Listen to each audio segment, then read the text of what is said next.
श्री गणेशाय नमः। जय श्री कृष्ण, राधे राधे। नमस्कार दोस्तों, आप सभी को हमारे YouTube channel Shraddha and faith में स्वागत है। दोस्तों, आज मैं आपको सुना रही हूँ ज्येष्ठ मास की संपूर्ण कथा। दोस्तों, इन कथाओं का श्रवण करने से मन शांत रहता है और अपने विचारों में शुद्धता आती है, मन एकाग्रचित रहता है। मेरा आपसे यह निवेदन है कि आप इन कथाओं को प्रसन्नचित मन से सुनिएगा और साथ ही अगर आपने मेरे इस चैनल को सब्सक्राइब नहीं किया तो इस चैनल को आप सब्सक्राइब जरूर करिएगा। तो चलिए हम कथा का श्रवण करें।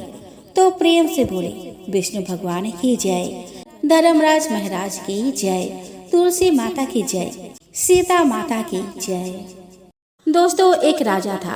वह ज्येष्ठ मास में प्रतिदिन गंगा स्नान करता था। राजा का आदेश था कि मुझसे पहले गंगा जी में कोई स्नान नहीं करेगा। राजा जब गंगा जी में स्नान करने जाते तो उन्हें प्रतिदिन शांत जल के स्थान पर हिलता हुआ हलचल युक्त जल दिखाई देता था। तो राजा को संदेह होता था कि निश्चय ही मुझसे पहले कोई प्रतिदिन गंगा जी में स्नान करता है। अतः राजा ने नदी के तट पर पहरेदार बिठा दिया।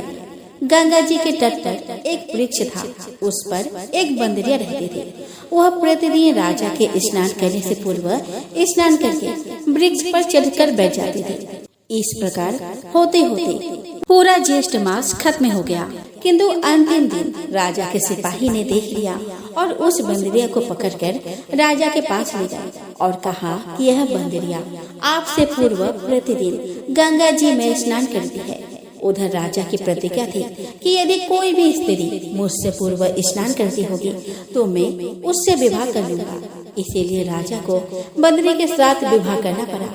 ज्येष्ठ स्नान के प्रभाव से बंदरी का गर्भ ठहर गया। 9 मास पूर्ण होने पर बंदरी ने राजा से पूछा कि शिशु जन्म के समय मुझे क्या करना चाहिए। तब राजा ने महल में एक घंटी लगवा दी और बंदरी से कहा कि जब तुम्हें दर्द हो तो उसे बजा देना, मैं संपूर्ण प्रबंध कर दूंगा। राजा की अन्य रानियां भी थी, उनकी कोई संतान नहीं थी। बंदरी को गर्भ है यह समाचार जानकर अन्य रानियां मन ही मन बंदरी से ईर्ष्या करने लगी और भावी संतान का नाश करने हेतु विभिन्न योजनाएं बनाने लगी। घंटी लगी देखकर एक रानी ने बंदरी से इसका कारण पूछा तो बंदरी ने संपूर्ण वृत्तांत बता दिया। रानी ने बहकाया कि एक बार घंटी बजा कर तो देख लो कि राजा आते हैं या नहीं। बंदरी ने घंटी बजाई तो राजा दौड़े दौड़े महल में आए और घंटी बजाने का कारण पूछा तो इस पर बंदरी ने उत्तर दिया कि मैंने तो रानियों के कहने पर घंटी बजाई थी। तब रानियों ने राजा से कहा कि यह तो पशु है और न जाने कितनी बार घंटी बजाएगी। इस प्रकार कहकर उन्होंने घंटी को हटवा दिया। कुछ दिनों बाद बंदरी के शिशु जन्म का समय आया। उसने अन्य रानियों से पूछा कि मैं क्या करूं। तब रानी ने कहा कि तुम आंखों पर पट्टी बांधकर सो जाओ। बंदरी के वैशाख माह के स्नान के पुण्य प्रताप के रूप में एक सुंदर पुत्र हुआ। शिशु के जन्म होते ही उसके रोने से पूर्व ही रानियों ने उसे एक टोकरी में रखकर दासी को दे दिया और आदेश दिया कि इसे नदी में बहा कराओ और उस शिशु के स्थान पर एक पत्थर रख दिया। राजा को भी कहलवा दिया कि बंदरी ने एक पत्थर को जन्म दिया है। राजा ने सुना तो उन्होंने भी संतोष कर लिया कि जब दूसरी रानियों की संतान नहीं है तो यह तो बंदरी है, इसके क्या संतान होंगे। उधर दासी ने उस सुंदर शिशु को नदी में ना बहाकर कुम्हार के खद्दर पर रख दिया। दूसरे दिन कुम्हार कुम्हारिन खद्दर में आए तो वहाँ एक सुंदर शिशु को रोते हुए देखा। कुम्हार कुम्हारिन भी निसंतान थे। उन्होंने उस शिशु को अपने लिए भेजी गई भगवान का भेंट माना और बड़े प्रेम से शिशु का पालन पोषण करने लगा। कुछ बड़ा होने पर बालक को यह ज्ञात हुआ कि वह रानी बंदरी का पुत्र है जिसको रानियों ने मरवाना चाहा था। एक दिन वह बालक कुम्हार के बनाए हुए मिट्टी के हाथी घोड़े लेकर पनघट पर जा बैठा और दासियों को देखकर कहने लगा कि आओ रे मेरे मिट्टी के हाथी घोड़े पानी पियो। जब दासियों ने यह बात सुनी तो वह हंसने लगी और बोली कि अरे मूर्ख, कभी मिट्टी के हाथी घोड़े पानी पीते हैं क्या? इस पर उस बालक ने कहा कि कभी बंदरी के भी पत्थर जन्म लेता है क्या? उस बालक की यह बात दासियों ने जाकर महल में कही। तब रानियों ने दूसरे दिन बीज मिलाकर लड्डू भेज दिए। ईश्वर की कृपा से लड्डू गोंद और बादाम के हो गए और उन लड्डू को खाने से उस लड़के की मृत्यु नहीं हुई। यह समाचार दासी ने रानी को कहा तो रानी ने राजा से कहकर कुम्हार को देश निकाला दिया। कुम्हार वन में रहने लगे। तत्पश्चात अगले वर्ष चैत्र माह में माता गणगौर की पूजा का दिन आया। वह बंदरी का पुत्र 108 कड़वे और 108 गोले लेकर तथा घड़े में पानी भरकर बगीचे के बाहर भर गया। उधर राजा की और साहूकार की पुत्रियां गणगौर बनाने के लिए मिट्टी लेने आई तथा बगीचे में खेलने और झूलने लगी। इस कारण कुछ समय बाद उन्हें प्यास लगी। तब उन्होंने उस बंदरी के पुत्र से जल पिलाने को कहा। उस बालक ने उत्तर दिया कि मेरे पास एक गोली है, उसे खाते जाओ और मेरे चारों ओर फेरे लगाते जाओ, तब मैं तुम्हें जल पिलाऊंगा। इस पर पहले तो कन्याओं ने मना किया, किंतु प्यास तीव्र होने के कारण उन्हें मानना पड़ा। इस प्रकार गोली खाने और उस युवक के साथ फेरे लेने से वह गर्भवती हो गई। इसके बाद जब उनके माता पिता को यह ज्ञात हुआ तो वह सभी कुम्हार के पास आए और संपूर्ण वृत्तांत सुनाया तथा कहा कि तेरे पुत्र ने हमारी कन्या से विवाह किया है, अब तुम्हें इन्हें अपने पास रखना होगा। तब कुम्हार ने निर्धन होने के कारण अपनी असमर्थता व्यक्त की तो कन्याओं के माताओं ने बहुत सारा धन देकर अपनी कन्या को कुम्हार के घर विदा किया और कुम्हार के घर 108 बहुएं आ गई और कालांतर में उनके 108 ही पोते हो गए। कुम्हार ने समस्त नगरी को भोजन हेतु निमंत्रण दिया और राजा को भी बुलवा दिया। राजा के यहाँ से रानी बंदरी के अतिरिक्त सब भोजन हेतु पधारे। तब राजकुमार राजा की आज्ञा लेकर बंदरी को लेने रथ पालकी लेकर गया और लाकर सभा में सबसे ऊंचे स्वर्ण आसन पर बिठाया। राजकुमार ने अपने सभी पत्नियों को समझा दिया था कि बंदरी मुझे जन्म देने वाली माता है। एक एक बहू रानी बंदरी के चरण स्पर्श करती गई और एक एक सोने का सिक्का और पोते को गोद में देती गई। जब राजा और अन्य रानियों ने यह सब देखा तो कुम्हार के पुत्र से इसका कारण पूछा। रानियों को तो यह संदेह होने लगा था कि यह अवश्य ही बंदरी का पुत्र है। इसीलिए रानी रूठकर राजा को कहने लगी कि कुम्हार के पुत्र ने हमारा अपमान किया है और बंदरी का सम्मान किया है, अतः हम लौट कर जा रही है। इधर राजा को पुत्र के जन्म का संपूर्ण रहस्य ज्ञात हो गया था, इसीलिए उन्होंने रानियों को देर से निकाला दिया और अपनी सभी पुत्र बधू एवं पौत्रों को लेकर महल में आया और राजकुमार का राज तिलक हुआ। कुम्हार कुम्हारिन को राजकुमार ने महल में रहने के लिए निवेदन किया, किंतु वह नहीं माने। तब राजा ने उन्हें ढेर सारा धन दिया। दोस्तों, ज्येष्ठ मास में गंगा स्नान का इतना महत्व है, इसीलिए हर किसी को ज्येष्ठ मास में गंगा स्नान करना चाहिए। बंदरी ने ज्येष्ठ मास में गंगा स्नान किया तो उसे राजा का राज्य, पुत्र, बहुएं आदि प्राप्त हुई। हे ईश्वर, जैसे बंदरी को पुण्य मिला इस प्रकार हमें भी पुण्य देना। दोस्तों, भगवान श्री राम, लक्ष्मण और सीता जी पिता दशरथ जी के आज्ञा से वनवास जाने लगे। रास्ते में सभी तीर्थ गंगा, यमुना, गोमती नदियों में पितृ तर्पण कर वन में कंदमूल, फल फूल खाते हुए वन में अपना समय व्यतीत करने लगे। बैसाख का महीना आया। एकम के दिन लक्ष्मण जी ने राम जी की आज्ञा से फल फूल लाकर माँ सीता को दिए। माँ सीता ने 4 पत्थर परोसे। तब लक्ष्मण जी ने पूछा कि भाभी माँ, हम 3 हैं, फिर 4 में क्यों परोसा? माँ सीता बोली कि एक पत्थर गौ माता की है। जब राम जी, लक्ष्मण जी और गौ माता को पत्थर परोस दी, तब राम जी ने पूछा कि सीता जी, आपने खाना शुरू क्यों नहीं किया? सीता माँ बोली कि मेरे तो राम कथा सुनने का नियम है, राम कथा सुनने के बाद ही मैं फल ग्रहण करूंगी। राम जी बोले कि मुझे कथा सुना दो। लक्ष्मण जी बोले कि मुझे कथा सुना दो। तब माँ सीता बोली कि औरत की बात औरत ही सुने। आप मेरे पति हो और आप मेरे देवर हो, आपसे कैसे कहूँ? लक्ष्मण जी ने सोचा कि इस जंगल में कौन औरत मिलेगी, फिर लक्ष्मण जी ने अपने माया से एक नगरी का निर्माण किया। वह नगरी सब सुख सुविधा से युक्त था। उस नगरी में सब चीजें सोने की थी, इसीलिए नगरी का नाम सोन नगरी रखा। सभी नगर निवासियों को घमंड हो गया और उस नगरी में कोई गरीब नहीं था। जब सीता जी कुएं पर पानी लेने गई और पनिहारनियों से राम राम किया तो कोई नहीं बोली। थोड़ी देर में एक छोटी कन्या आई। सीता जी उससे राम राम बोली और कहा कि भाई राम कथा सुनेगी क्या? वह बोली, मेरे तो घर पर काम है। सीता जी ने कहा कि मेरे पति राम और देवर लक्ष्मण भूखे हैं। लड़की बोली कि मेरी माँ मेरा इंतजार कर रही है। वह लड़की वहाँ से जाने लगी। तब माँ सीता के क्रोध से सारी नगरी साधना से हो गई। जब लड़की घर गई तो माँ बोली कि भाई ये क्या हुआ?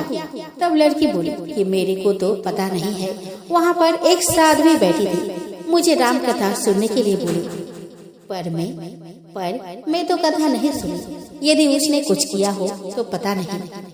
तब उसकी माँ ने उसको वापस जाकर कथा सुनने को कहा। लड़की ने वापस जाकर कथा सुनने से मना कर दिया। तब उसकी बहू बोली कि आपकी आज्ञा हो तो मैं कहानी सुन कर आती हूँ। जब बहू कुएं पर गई तो वह बार बार पानी भरती और बार बार उसको खाली करती। तब सीता जी ने कहा कि आपके घर पर कुछ काम नहीं है क्या? वह बोली, माता जी मैं तो सारा काम करके आई हूँ। तब माँ सीता बोली कि तू मुझे माँ कहकर बुलाई हो, यदि तुझे समय हो तो क्या मेरी राम कहानी सुन लोगी? वह बोली कि माता जी कहानी सुनाओ, मैं प्रेम से कहानी सुनूंगी। सीता जी ने कहा कि हे भाई, तूने मेरी मृत्यु लोक में मदद करी, भगवान तेरी स्वर्ग लोक में रक्षा करेंगे। राम कथा पूर्ण हुई तो सीता जी ने कहा कि हे भाई, तूने मेरी राम कथा सुनी, मेरी सहायता की। राम जी और लक्ष्मण जी को जिमाया है, भगवान तेरी भी रक्षा करेंगे, तुझे स्वर्ग का सुख मिलेगा। सीता माता ने उपहार स्वरूप अपने गले का हार दे दिया। जब वह घर गई तो मटके सब सोने के हो गए। सासू जी ने कहा कि यह सब तू कहाँ से लाई? बहू बोली कि मैंने माँ सीता से राम कथा सुनी, ये इसी का फल है। सासू जी ने कहा कि प्रतिदिन राम कथा सुनाना। बहू को राम कथा सुनते बहुत दिन हो गए। तब उसने माँ सीता से पूछा कि इसका उद्यापन विधि बतलाओ। तब सीता जी ने कहा कि 7 लड्डू लाना, एक नारियल लाना, उसके 7 भाग करना, एक भाग मंदिर में चढ़ाना, जिससे मंदिर बनवाने जितना फल प्राप्त होगा। एक भाग सरोवर के किनारे गाड़ देना, जिससे सरोवर खुदवाने जितना फल होता है। एक भाग भगवत गीता पर चढ़ाना, जिससे भगवत गीता पाठ कराने जितना फल प्राप्त होता है। एक भाग तुलसी माता पर चढ़ाना, जिससे तुलसी विवाह जितना फल मिलेगा। एक भाग कुंवारी कन्या को देना, जिससे कन्या विवाह जितना फल प्राप्त होगा। एक भाग सूरज भगवान को चढ़ाना, जिससे 33 करोड़ देवी देवताओं को भोग लगाने जितना फल प्राप्त होगा। बहू ने विधि पूर्वक उद्यापन कर दिया। माता सीता के पास जाकर बोली कि माता, मैंने तो विधि पूर्वक उद्यापन कर दिया। सीता जी ने कहा कि अब 7 दिन बाद बैकुंठ से विमान आएगा। 7 दिन पूरे हुए, विमान आया तो बहू ने कहा कि सासू जी स्वर्ग से विमान आया है। सासू जी ने कहा कि बहू, तेरे ससुर जी को और मेरे को भी ले जाए, तेरे माता पिता को ले जाए, सारे कुटुंब परिवार को ले जाए, आसपास के पड़ोसों को भी ले जाए। बहू ने सबको बैठा लिया, पर विमान खाली था।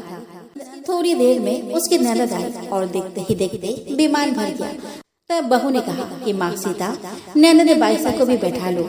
माँ सीता ने कहा कि इसने कभी कोई धर्म पूर्ण नहीं किया। बहू ने कहा कि बाईसा, आप पहले ज्येष्ठ मास में राम लक्ष्मण की कथा सुनना, उसके बाद आपके लिए बैकुंठ से विमान आएगा। गांव के सारे लोग एकत्र हो गए और पूछने लगे कि भाई, तूने ऐसा कौन सा धर्म पूर्ण किया, हमें भी बताओ। बहू ने कहा कि मैंने तो माता सीता से प्रतिदिन राम कथा सुनी और नियम से उद्यापन किया। तब समस्त ग्रामीण राम कथा सुनने की जिद करने लगे। तब बाई राम कथा कहने लगे और सब नर नारी सुनने लगे। राम कथा संपूर्ण होते ही समस्त नगरी सोने की हो गई। बाई ने कहा कि जो कोई राम कथा सुनेगा उसको मेरे समान ही फल मिलेगा। सब राम लक्ष्मण जी की जय जयकार करने लगे और विमान स्वर्ग में चला गया। सात स्वर्ग के दरवाजे खुल गए। पहले द्वार पर नाग देवता, समस्त देवी देवता पुष्प वर्षा करने लगे। देवताओं ने पूछा कि तूने क्या पुण्य किया। बहू ने कहा कि मैंने तो राम लक्ष्मण जानकी की कहानी सुनी। समस्त देवताओं ने कहा कि वर मांगो।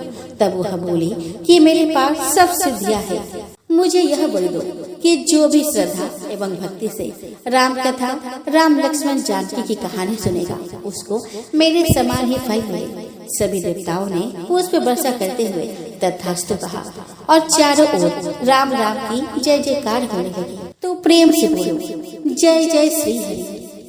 किसी गांव में एक गरीब किसान रहता था। उसके घर में उसके पत्नी के अलावा उसका पुत्र और पुत्र वधू भी रहते थे। किसान बहुत गरीब था। किसान को खेती के समय महाजन से सूद पर कर्ज लेना पड़ता था। महाजन की ब्याज दर इतनी अधिक थी कि किसान हर साल अनाज बेचकर कर्ज उतारने की कोशिश करता, पर कर्ज खत्म ही नहीं होता और उसका ब्याज दिन प्रतिदिन बढ़ता जा रहा था। धीरे धीरे कर्ज बहुत बढ़ गया। किसान के पुत्र ने अपने पिता से कहा कि मैं धन कमाने के लिए बाहर शहर जा रहा हूँ और वहाँ से पैसा कमाकर कर्ज उतार दूंगा। पिता ने कहा कि ठीक है बेटा, तुम जाओ। बेटा ने वहाँ जाकर एक कारखाने में नौकरी कर ली और हर महीने पैसे बचाकर अपने पिता के यहाँ भेजने लगा। धीरे धीरे महाजन का कर्ज चुकता हो गया। कर्ज जमा होने के बाद किसान के बेटे ने पैसा भेजना बंद कर दिया, जिससे माता और पिता को आर्थिक कष्ट होने लगा। पुत्र द्वारा पैसा भेजना बंद करने के कारण किसान और उसकी पत्नी बहुत ही नाराज रहने लगे। पुत्र द्वारा पैसा न भेजने का बदला किसान और उसके पत्नी ने पुत्र वधू से लेना शुरू कर दिया। वे उसे तरह तरह के कष्ट देने लगे। उसे घर का सारा काम करवाते, खेत से लेकर घर का सारा काम वह अकेले करते। 2 वक्त के खाना भी उसे नसीब नहीं होती थी। इस तरह से कई वर्ष बीत गए। ना बेटे ने कोई पत्र लिखा और ना ही कोई संदेश भेजा। उसने अपनी बीवी की कोई सुध नहीं ली कि वह मर गई है या फिर जिंदा भी है। धीरे धीरे उन्हें लगा कि उसने वहाँ पर कोई दूसरी लड़की के साथ गृहस्थी बसा लिया है। यह सब सोच सोचकर सास ससुर ने अपने पुत्र वधू को बहुत मारा और उसे घर से निकाल दिया। वह गांव के बाहर एक पेड़ के नीचे बैठकर रोने लगी। गांव के लोग उसके सास ससुर के व्यवहार को जानते थे।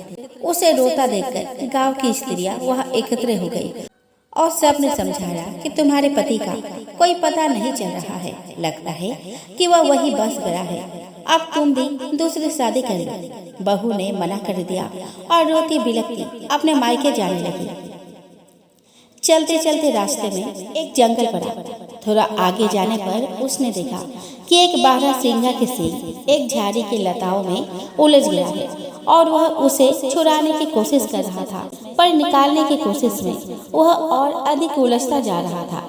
बहू को उसका कष्ट नहीं देखा गया और उसने चाकू से झाड़ियों को काटकर बारहसिंगा को आजाद करवा दिया। आजाद होते ही वह बारहसिंगा साक्षात विष्णु भगवान के रूप में प्रकट हो गए। उन्होंने बहू से कहा कि पुत्री, मैं तुमसे बहुत प्रसन्न हूँ, तुम बहुत दुखी दिख रही हो, बताओ क्या बात है। बहू विष्णु भगवान को देखते ही उनके चरणों में गिर पड़ी और कहने लगे कि हे प्रभु, आप तो अंतर्यामी हैं, आप सब कुछ जानते हैं। सास ससुर ने मुझे अपने घर से निकाल दिया है, पति परदेश में है, उनका कोई अता पता नहीं है, घर की आर्थिक अवस्था भी सही नहीं है। प्रभु, मैं क्या करूं? अब आप ही कोई रास्ता दिखाए। भगवान ने कहा कि देखो पुत्री, ज्येष्ठ का महीना चल रहा है। इस महीने जो कोई भी भक्त पूरी श्रद्धा और भक्ति से केले के जड़ में जल चढ़ाता है, चने और गुड़ का भोग लगाता है तथा प्रत्येक दिन घी का दीपक जलाता है और मेरी कथा सुनता है, उसकी हर मनोकामनाएं पूरी होती है। तुम भी केले के पौधे का पूजा करो, तुम्हारी भी सभी मनोकामनाएं पूरी होंगी। इतना कहकर भगवान अंतर्ध्यान हो गए। बहू अपने मायके चली गई और केले सींचना शुरू कर दी। वह रोज प्रातः स्नान कर केले सींचती और घी का दीपक जलाती, चने और गुड़ का भोग लगाती। कुछ दिन ऐसे ही बीत जाते हैं। लड़की की भाभी को यह सब अच्छा नहीं लगता था। वह रोज अपने पति से कहती कि इतनी महंगाई में रोज घी का दीपक जलाना पैसे की नुकसानी ही है। आप जाकर अपने बहन से कह दो कि वह घी की जगह तेल के दिए जलाए। भाई ने मना कर दिया। भाभी से रहा नहीं गया तो वह जाकर अपने ननद से कह दी कि यह बेकार का ढोंग ना करो, यह सब पैसे की बर्बादी है। भाभी ने घी और तेल के डब्बे अलमारी में छिपा कर रख दिए। दूसरे दिन बहन को दिए जलाने और भोग लगाने के लिए कुछ भी नहीं मिला, इसलिए उसने उस दिन खाना नहीं खाया। शाम को भाभी रूखा सूखा रोटी उसके कोठरी में रखाई, पर ननद वह रोटी न खाकर गाय माता को लगा दी। ऐसे ही 3 दिन बीत गए। उस रात सपने में विष्णु भगवान प्रकट हुए और कहा कि तुम चिंता मत करो, कल सब कुछ का प्रबंध हो जाएगा। सुबह ननद उठी और नहा धोकर केले के पौधे के पास पहुंची तो उसने वहां सब कुछ पहले से रखा हुआ पाया। वहां घी के दिए, गुड़ और चना रखा हुआ मिला। ननद ने खुशी खुशी पूजा की और व्रत कथा सुनी। कुछ दिन जाने के बाद भाभी ने अलमारी खोलकर देखा तो घी का डब्बा आधा खत्म हो चुका था। भाभी गुस्से के मारे आग बबूला हो गई और जाकर अपने पति से कहा कि आपकी बहन चोर है, वह घी चुराती है। भाई ने कहा कि तुम तो घी अलमारी में बंद करके रखती हो, तो वह कैसे चुरा सकती है। भाभी ने कहा कि आज तो मैं उसे रंगे हाथों पकड़ कर रहूंगी। रात को वह सोई नहीं, सारी रात वह पहरा दी। अचानक ब्रह्म मुहूर्त में देखती है कि साक्षात विष्णु भगवान बाल कन्हैया के रूप में जिस प्रकार गोकुल में गोपियों के मक्खन चुराया करते थे, ठीक उसी प्रकार वह अलमारी से घी चुरा रहे थे। यह देखकर भाभी की आंखें फटी की फटी रह गई। वह जाकर भगवान के पैर पकड़ ली और अपने किए की माफी मांगी। भगवान ने कहा कि माफी मुझसे नहीं, अपनी ननद से मांगो, वह तो बेचारी सत्यव्रत करती है। इतना कहकर वह अंत ध्यान हो गई। भाभी ने जाकर ननद से माफी मांगी और दोनों मिलकर केले के पौधे सींचने लगे और कथा सुनने लगी। देखते ही देखते ज्येष्ठ मास पूर्ण हो गया, पर ननद केले सींचना बंद नहीं की। धीरे धीरे 1 वर्ष बीत गया। उधर किसान का बेटा जिस कारखाने में काम कर रहा था, भगवान विष्णु की कृपा से इस वर्ष कारखाने में बहुत अधिक मुनाफा हुआ। सेठ ने भी उसका काम देखा और उसे आधे मुनाफे का हिस्सेदार बना दिया। वह जल्द ही नामी सेठ बन गया और मालिक सारा कारोबार इस पर छोड़कर चला गया। फिर से ज्येष्ठ का महीना आया और ज्येष्ठ पूर्णिमा की रात को स्वयं भगवान विष्णु ने किसान के पुत्र के स्वप्न में आए और उसे अपनी बीवी की याद दिलाई। सुबह उठकर ही उसने अपने पत्नी को पत्र लिखा कि वो जल्द ही वापस आएगा। एक ही दिन उसका पति ढेर सारा धन लेकर अपना घर लौटा। घर पर उसे अपनी पत्नी नहीं दिखाई दी तो उसने अपने माता पिता से अपने पत्नी के बारे में पूछा तो उन्होंने अपने बेटे से झूठ कहा कि वह कहीं भाग गई है और उसका पता नहीं चला। गांव वालों ने सारी सच्चाई उसे बताई तो वह अपने ससुराल जा पहुंचा। वह उसने अपने पत्नी को देखा। पत्नी बहुत खुश हुई। पत्नी ने उससे पूछा कि इतने वर्षों तक उसने क्यों नहीं चिट्ठी लिखी और खबर क्यों नहीं भेजा। उसने कहा कि पता नहीं मुझे क्या हो गया था, मैं सब कुछ भूल गया था और दिन भर काम में लगा रहता था। पर कुछ दिन पहले मेरे सपने में साक्षात भगवान विष्णु ने दर्शन दिए। ननद को सारी बात पता चल गई कि यह सब भगवान विष्णु और केले सींचने का फल है। वे दोनों एक दूसरे से मिलकर बहुत खुश हुए। उसके बाद वह अपने पत्नी को लेकर घर वापस आया। किसान और उसके पत्नी ने बहू से माफी मांगी। बहू ने सबको माफ कर दिया और पूरे परिवार सहित वे लोग केले सींचने लगे और विष्णु जी की कथा सुनने लगे। विष्णु जी की कृपा से कुछ समय बाद किसान के पुत्र एवं पुत्र वधू को संतान की प्राप्ति हुई। वे सभी हंसी खुशी रहने लगे। तो प्रेम से बोलो विष्णु भगवान की जय हो। आइए दोस्तों, अब हम श्रवण करें यमराज जी की कथा। दोस्तों, एक पौराणिक कथा के अनुसार एक गांव में एक बुढ़िया रहती थी। वह खूब व्रत पूजन करती थी। जब उसकी उम्र पूरी हो गई तो उसे एक दिन यमदूत लेने आए और वह उनके साथ चल दी। रास्ते में चलते चलते एक गहरी नदी आई तो यमदूत ने उससे पूछा कि माई, तुमने गौदान किया है या नहीं। बुढ़िया ने तुरंत पूरी श्रद्धा से गाय का ध्यान किया तो गाय उसके समक्ष आ गई। फिर बुढ़िया उस गाय की पूंछ पकड़कर नदी आसानी से पार कर गई। कुछ देर बाद उसके रास्ते में काले कुत्ते आ गए। तब यमदूत ने कहा कि कुत्तों को खाना खिलाया था या नहीं। तो बुढ़िया ने फिर कुत्तों का ध्यान किया तो वे रास्ते से चले गए। बुढ़िया फिर से आगे बढ़ने लगी। तब उसके रास्ते में कौवे आ गए और उन्होंने उसके सिर में चोंच मारने शुरू कर दी। तो यमदूत बोले कि किसी ब्राह्मण की बेटी के सिर में तेल लगाया था या नहीं। तो बुढ़िया ने फिर ब्राह्मण की बेटी का ध्यान किया तो कौवे वापस चले गए। कुछ आगे बढ़ने पर बुढ़िया के पैर में कांटे चुभने लगे। तो यमदूत बोले कि खराव का दान किया था या नहीं। तो बुढ़िया ने उनका ध्यान किया तो खराव उसके पैरों में आ गई। बुढ़िया फिर आगे बढ़ी तो फिर चित्रगुप्त जी ने यमराज से कहा कि आप यहाँ किसे लेकर आए हो। तब यमराज जी बोले कि बुढ़िया ने दान पुण्य तो बहुत किए हैं, लेकिन उन्होंने अपने जीवन में धर्मराज जी के लिए कुछ नहीं किया, इसलिए आगे के द्वार इसके लिए बंद है। धर्मराज की सारी बातें सुनने के बाद बुढ़िया बोली कि आप मुझे सिर्फ 7 दिन के लिए धरती पर वापस भेज दे। मैं पूरी श्रद्धा से धर्मराज जी का व्रत और उद्यापन करके वापस यहाँ लौट आऊंगी। यमराज ने उन्हें धरती पर वापस भेज दिया। बुढ़िया अपने गांव आ गई और गांव वालों ने उसे भूतनी समझकर अपने घर के दरवाजे बंद कर दिए। जब वह अपने घर गई तो उसके बहू बेटे ने भी डर के मारे दरवाजा बंद कर दिए। बुढ़िया ने कहा कि मैं भूतनी नहीं हूँ, मैं तो धर्मराज जी की आज्ञा से सिर्फ 7 दिन के लिए धरती पर वापस आई हूँ। इन 7 दिनों में मैं धर्मराज जी का व्रत और उद्यापन करूंगी, जिससे मेरे लिए परलोक के रास्ते खुल जाएंगे। बुढ़िया की बातें सुनकर बहू बेटे उसके लिए पूजा के सामग्री ले आए। लेकिन जब बुढ़िया कहानी कहती है तब वह हुंकार नहीं भरती, जिससे बुढ़िया बाद में अपने पड़ोसन को कहानी सुनाती है और वह हुंकारा भरती है। और इस तरह से 7 दिन धर्मराज जी की विधि विधान से व्रत पूजा और उद्यापन करने के बाद धर्मराज जी बुढ़िया को लेने के लिए विमान भेजते हैं। स्वर्ग से आए विमान को देखकर उसके बहू बेटों के साथ सारे गांव वाले भी स्वर्ग जाने को तैयार हो गए। बुढ़िया ने कहा कि तुम कहाँ तैयार हो रहे हो? मेरी कहानी तो सिर्फ मेरी पड़ोसन ने सुनी है, इसलिए वही मेरे साथ जाएगी।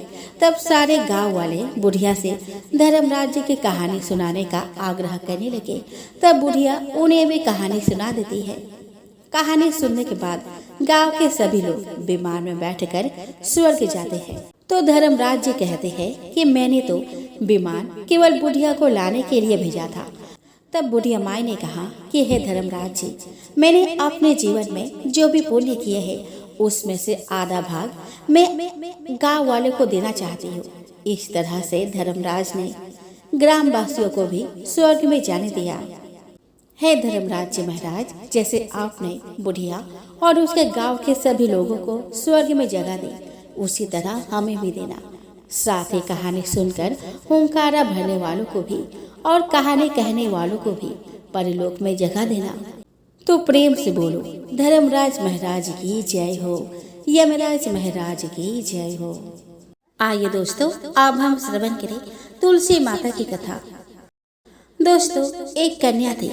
जब वह थोड़ी बड़ी हुई और उसे समझ में आने लगी, तब से ही वह तुलसी माता की पूजा करने लगी। उनका मानना था कि तुलसी माता जी का पूजन करने के बाद ही खाना बनाया जाता है और खाना खाया जाता है। जब वह कन्या विवाह के लायक हुई, तब उसके माता पिता ने उसके शादी करवा दी। कन्या को उसके माता पिता ने दहेज में भी तुलसी का गमला दिया था। वह प्रतिदिन सवेरे उठकर ही पूजा करती और उसके बाद ही खाना खाती थी। उसकी 2 जेठानियां थी। वह दोनों उसका मजाक उड़ाती थी और कहती थी कि बड़े नियम धर्म वाली बनती है। उन दोनों ने उसे तरह तरह के कष्ट देने लगे। उन दोनों को उससे बहुत ईर्ष्या होती थी, इसीलिए वो दोनों तुलसी जी का गमला को छुपा देती थी। वह बड़ी मुश्किल से उस गमला को ढूंढती, फिर उसका पूजा करती और उसके बाद ही वो खाना बनाती और खाती थी। एक दिन तो उसके जेठानियों ने क्या किया कि गमला ही दूर फेंक दिया। कन्या ने खूब ढूंढा पर उसे गमला नहीं मिला। वह बहुत ही परेशान हो गई। उस दिन तो उसने खाना भी नहीं खाया। उसका नियम जो था उस कन्या की सच्ची भक्ति देखकर तुलसी माता उससे बहुत प्रसन्न हो गई और उसके कमरे में तुलसी माता का गमला प्रकट हो गया। अगले दिन सुबह जब वह उठी तो वो क्या देखती है कि उसके खाट के चारों कोनों पर तुलसी माता का गमला आ गया है।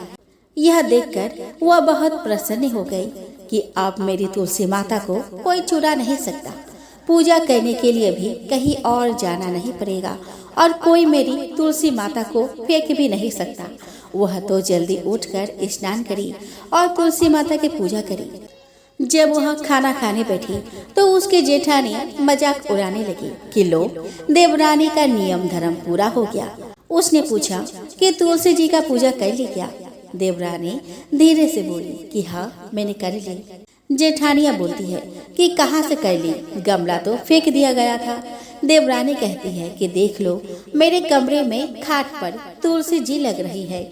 जेठानिया बहुत शर्मिंदा हुई और बोली कि देवरानी, तेरी भक्ति सच्ची है, हमने तुझे बहुत परेशान किया, हमें माफ कर दे। देवरानी उन्हें माफ कर दी। हम भी तुलसी माता जी से यही प्रार्थना करते हैं, हे तुलसी माता, जैसे कृपा आपने देवरानी पर करी वैसे हम सब पर करना।